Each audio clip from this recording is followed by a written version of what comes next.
അനുമോളോട് ലാലേട്ടൻ ചോദിക്കുന്നുണ്ട്, എന്താണ് അനുമോളെ നമ്മുടെ നെവിൻ ഇങ്ങനെ അനുമോളോട് ഇത്രയും വലിയ ദേഷ്യവും കാര്യങ്ങളും ഒക്കെ അനുമോള് നോമിനേറ്റ് ചെയ്യുന്നത് കൊണ്ട് വല്ലതുമാണോ?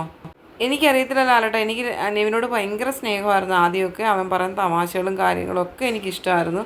അവനും എന്നോട് നല്ല കാര്യമായിരുന്നു. പക്ഷേ പുറത്തുനിന്ന് എല്ലാവരും ഒക്കെ വരുന്ന സമയമായപ്പം അവനങ്ങ് മൊത്തത്തിലങ്ങ് ചേഞ്ചായി. ആരൊക്കെയോ പുറത്തുനിന്ന് പേരൻസൊക്കെ വന്ന സമയത്തും നമ്മുടെ വൈൽഡ് കാർഡൊക്കെ വന്ന സമയത്തും അവനോട് ആരോ പറഞ്ഞു കൊടുത്ത് അവന് പുറത്ത് നല്ല സപ്പോർട്ടാണ്, ആൾക്കാരെല്ലാം അവനെ ഇഷ്ടപ്പെടുന്നുണ്ട്, അവൻ്റെ തമാശകൾ ഇഷ്ടപ്പെടുന്നുണ്ട് എന്നൊക്കെ പറഞ്ഞു കഴിഞ്ഞതിന് ശേഷം അവൻ എന്തോ എന്നോട് ഭയങ്കരമായ വിരോധത്തിലാണ് എന്നോട് സംസാരിക്കുന്നത്. എനിക്കറിയത്തില്ല, എന്നെ ട്രിഗർ ചെയ്യുന്ന ജോലിയാണ് എപ്പോഴും. ഞാൻ അങ്ങോട്ട് പോകുന്നതല്ല ലാലേട്ടാ, എപ്പോഴും എന്നെ വന്നിട്ട് ഇങ്ങനെ എന്നോട് പ്രശ്നം ഉണ്ടാക്കുന്ന ജോലിയാണ് നിവിന് എന്ന് അനുമോൾ പറയുന്നുണ്ട്. അപ്പോൾ ലാലേട്ടൻ ചോദിക്കുന്നുണ്ട്, അത് കുലസ്ത്രീ എന്ന് വിളിച്ച ആ ഒരു പ്രശ്നം പിന്നെ നോമിനേറ്റ് ചെയ്തതുമാണല്ലേ?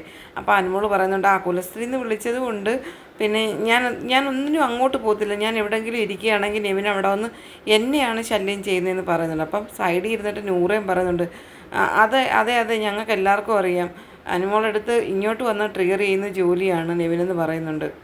നെവിൻ ഇവിടെ ഏറ്റവും കൂടുതൽ ഫാൻസ് ഉള്ളത് നെവിനാണെന്ന് അവൻ അറിഞ്ഞു കഴിഞ്ഞപ്പോൾ അവന് പിന്നെ പേടിയില്ല. അവൻ എന്നെ എന്ത് ചെയ്യും, അവനെ ആരും ഒന്നും പറയത്തുമില്ല. അങ്ങനൊരിതാണ് നെവിൻ അറിയാൻ. നെവിൻ ഇവിടുന്ന് പോയാലും പിന്നെയും തിരിച്ചിവിടെ തന്നെ കൊണ്ടുവരും. അപ്പോൾ അതുകൊണ്ട് അവന് ആരെയും പേടിയൊന്നുമില്ല.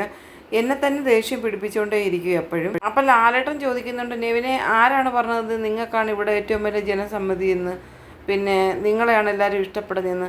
അങ്ങനെയൊന്നും ഇല്ല, അങ്ങനൊന്നും ചിന്തിക്കുകയും വേണ്ട. ഇല്ല ലാലേട്ടാ, അങ്ങനെ ഒരിക്കലും ചിന്തിക്കുന്നില്ല, ഒരിക്കലും ഇല്ലെന്നൊക്കെ നെവിനും പറയുന്നുണ്ട്.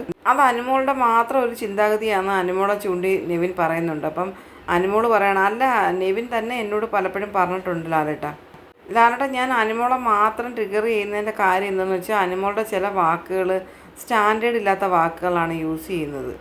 ഈ പ്ലാറ്റ്ഫോമിൽ പറയാൻ പറ്റില്ല, എന്നാലും ഞാൻ പറയുകയാണ്. എൻ്റെ അടുത്ത് വന്നിട്ട് നീ പുരുഷനാണോ നീ ആണാണോ എന്നൊക്കെ ചോദിക്കാറുണ്ട്. അപ്പോൾ അനുമോൾ പറയുന്നുണ്ട്, ഞാൻ അങ്ങനല്ല ചോദിച്ചത്, മറ്റുള്ളവർ പുരുഷന്മാർ ഞാൻ കണ്ടിട്ടുള്ളവരാരും ഇങ്ങനൊന്നും ചെയ്യുന്നവരാരുമില്ല, നീ എന്തുകൊണ്ടാണ് ഇങ്ങനെയൊക്കെ കാണിക്കുന്നത്? അപ്പം നീ അവരെ പോലെ നന്നാവാൻ നോക്കും, നീ ആണുങ്ങളുടെ പേര് കളയാതെ എന്ന് ഞാൻ പറഞ്ഞിട്ടുള്ളത് കറക്റ്റ് തന്നെയാണ് ലാലേട്ടാന്ന് അനുമോൾ തിരുത്തി പറയുന്നുണ്ട്.